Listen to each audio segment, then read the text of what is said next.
Nuestra asignatura, es decir, la educación, ha pasado por diferentes ocasiones, momentos, etapas que consigo conllevaron a diferentes corrientes del pensamiento que se iban adaptando según el concepto histórico y las necesidades que surgían de la sociedad.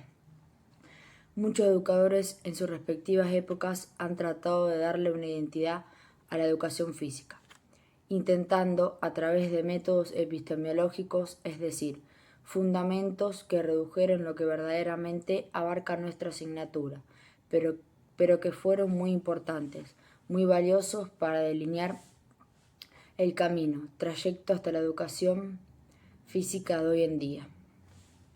Bueno, desde aquí surge una pregunta que da motivo a nuestros binomios. ¿Qué factores influyeron para que se empiece a pensar en educación física?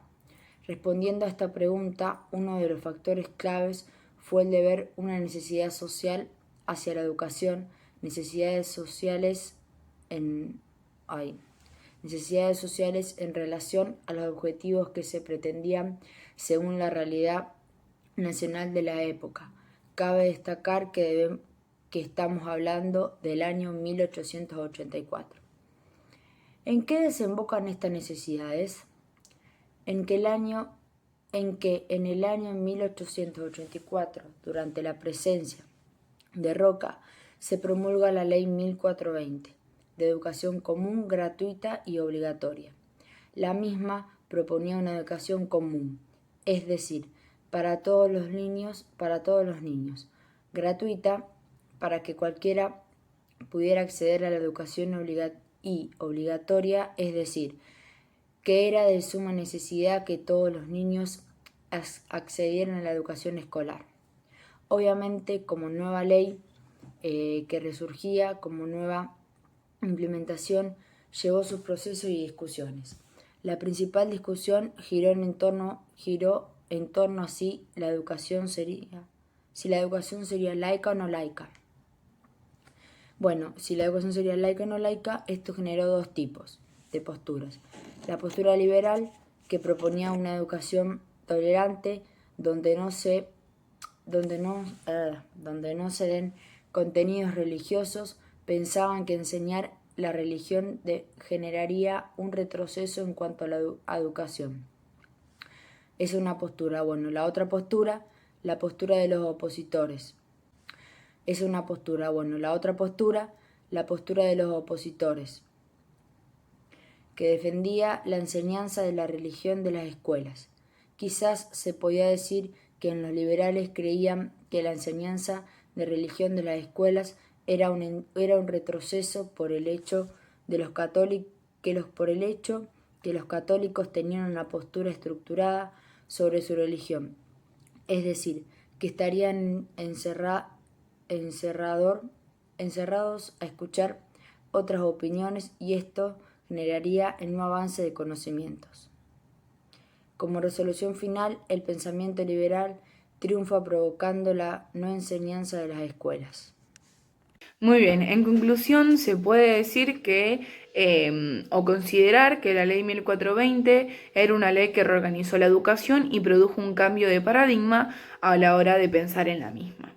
Bien, pero ¿qué es un paradigma y qué características tiene? Un paradigma es un conjunto de saberes o de conocimientos que es compartido y conocido por un determinado grupo en una determinada época. El paradigma tiene 4 características. El paradigma es exclusivo y excluyente, el paradigma no ciega, el paradigma es invisible y el paradigma es invulnerable. Exclusivo y excluyente, porque la persona que no haga lo que dice dicho paradigma es excluida de la sociedad. El paradigma nos ciega. ¿Por qué? Porque no nos deja ver otras opciones u otros pensamientos.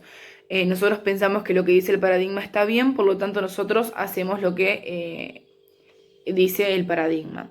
Es invisible porque se ve reflejado en nuestras acciones y en nuestros pensamientos, y es invulnerable porque el paradigma no cambia, y si cambia requiere de un proceso, y ese proceso suele ser siempre lento. ¿Podemos decir que la ley 1420 es importante para poder comenzar a hablar sobre educación? Bien, La ley 1420 no solo era la reorganización de la educación y otra manera de educar, sino que es el principio o el inicio de nuestra asignatura, la educación física. Bien, ¿por qué digo esto? Porque en el artículo 14 de la ley 1420 está afirmado lo que recién dije. La ley 1420, dentro del artículo 14, dice que las actividades físicas se tienen que dar y enseñar y que en las escuelas y que tienen que tener un lugar en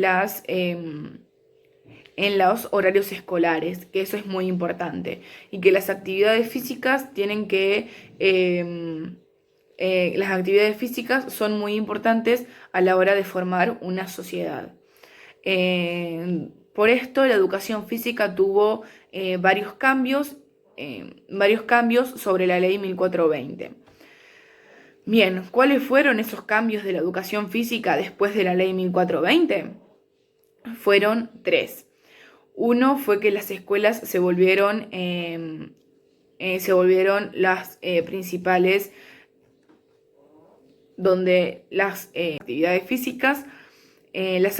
físicas se comenzaron a llamar ejercicios físicos, donde buscaron más maneras donde se hacían diferentes ejercicios físicos dentro de las escuelas. Y dentro de las escuelas, el que realizaba o dictaba estos ejercicios físicos era el maestro o profesor extranjero, que su principal objetivo era el desarrollo muscular para sus alumnos a través del ejercicio físico. En 1890, los ejercicios físicos ganan un lugar reconocido en la educación de los jóvenes. A causa de esto, la discusión se centra en los contenidos y métodos formativos. Esto genera que se plantee una conferencia pedagógica convocada por el Consejo Nacional de Educación, que propone el cambio de nombre de ejercicios gimnásticos a educación física, que hace referencia a una metodología científica y beneficios del organismo para todos.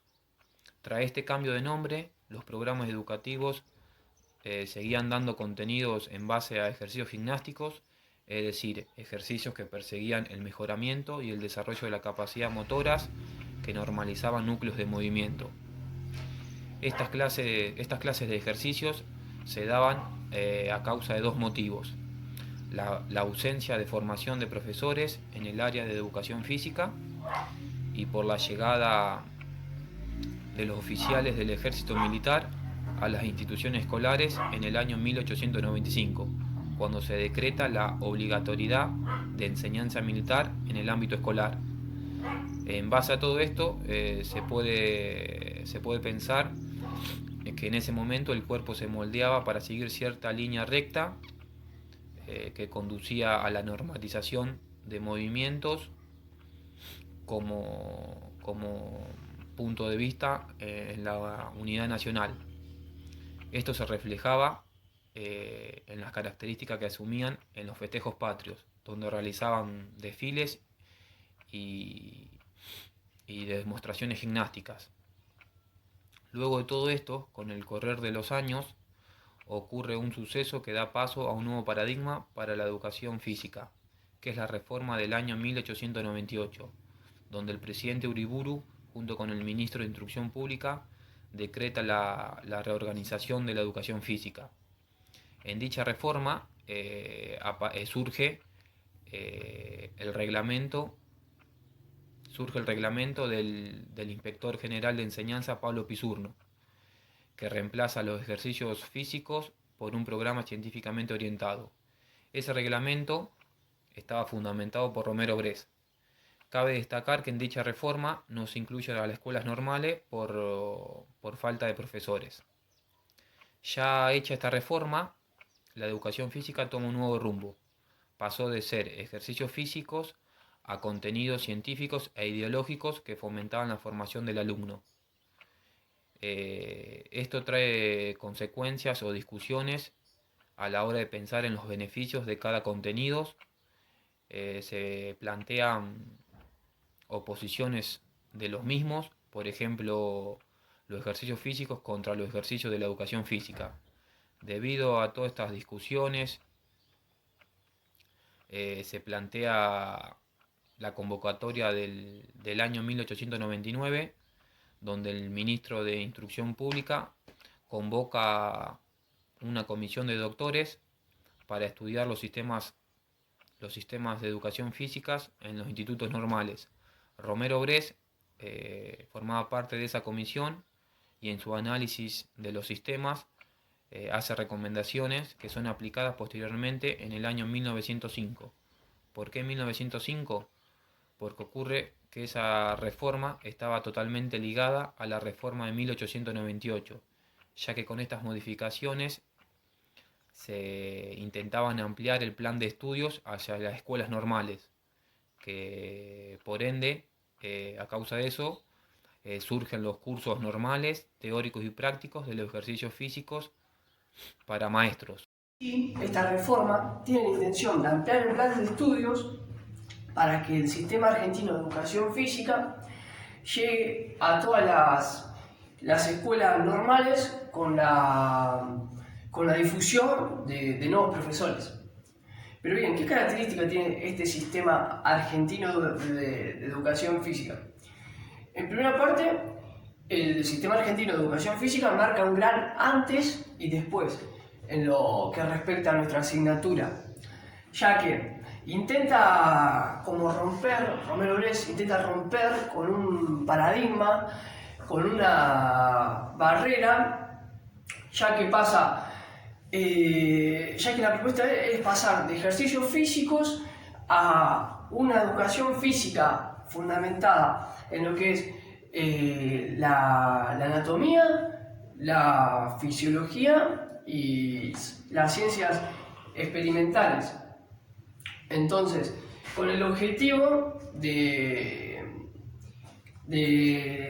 evitar sería la absorción de los cuerpos, la degradación de los cuerpos para una mejora de la sociedad.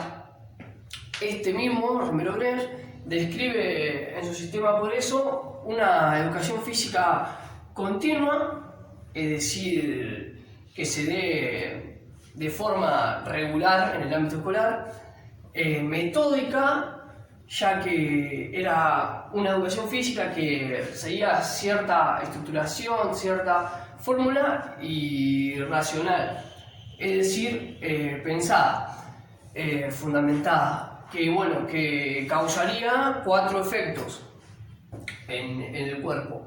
Un efecto higiénico, estético, económico y moral. Pero ¿por qué son tan importantes estos efectos? Bueno, se puede pensar o concluir que Romero Bres veía una necesidad de cambio social y él lo hacía a través de la educación, y él veía muy conveniente que se generen estos 4 efectos en el cuerpo. Higiénico, en cuanto que el cuerpo sea ya estéticamente y ideológicamente higiénico. Después, lo estético se refiere a un cuerpo bello, hecho para también determinada acción. Por ejemplo, en los hombres lo que se entrenaba era la zona, el tren superior, la zona alta acá, el tren superior, con el objetivo de un desarrollo corporal en el hombro, la espalda, una figura que se tenía generacionalmente pensada de triángulo invertido. Y en las mujeres lo que se esperaba era el desarrollo de las zonas medias, o sea que tenía que tener un cuerpo de pera. Esto estético era para una determinada acción social, o sea, el hombre, por ejemplo, para trabajos pesados, para después cuando tenga que salir a trabajar, y la mujer para su acción social, que era la reproducción biológica, o sea, parir. Bueno, en cuanto a lo económico, se pensaba que si llevamos una vida saludable, por decir, el ciudadano, el hombre, no generaría gastos en lo que es la salud. Y moral se refiere a a ciertas actitudes que tenía que tener tanto el hombre y la mujer. Es decir, se educaba para que, por ejemplo, el hombre tenga esa actitud fuerte de macho, que sea el que tira, por decir, el que mantiene a la familia, y en la mujer todo lo contrario, se fomentaba lo que es la docilidad, la delicadeza. Y bueno, básicamente era como para responder a ciertos estereotipos generacionales. Bueno, entonces podemos concluir en que, bueno, la educación de Romero Bres trataba de una educación basada en el cientificismo, en la fisiología, con un objetivo pedagógico, por decir mecanicista, ya que había cierto control corporal en los centros de control social, en los cuerpos. Que esto que hacía generaba que se trate de los cuerpos como máquinas que necesitaban el mismo mantenimiento, es decir, la misma educación. Y esto hace que se normaticen los cuerpos, que sean genéricos y que se generen estereotipos y que el cuerpo sea condenado a hacer lo que te impone generacionalmente. Por eso decimos, y como dije al principio, que la visión que se tenía en ese momento de la educación física era una visión reduccionista a lo que se piensa hoy en día, ya que la educación física hoy en día se encarga de revalorizar el cuerpo sin descuidar la integridad del mismo, como para hacerlo tomar conciencia de que somos un cuerpo que no es genérico, un cuerpo que no es un simple, por decir, un simple desarrollo muscular o corporal, un cuerpo que es único e irrepetible, que usa como herramienta a la educación física para su desarrollo tanto motor, psíquico y social, un cuerpo que se educa a través de un conocimiento que no es acabado, sino como que es un conocimiento que te transmiten para que vos lo puedas repensar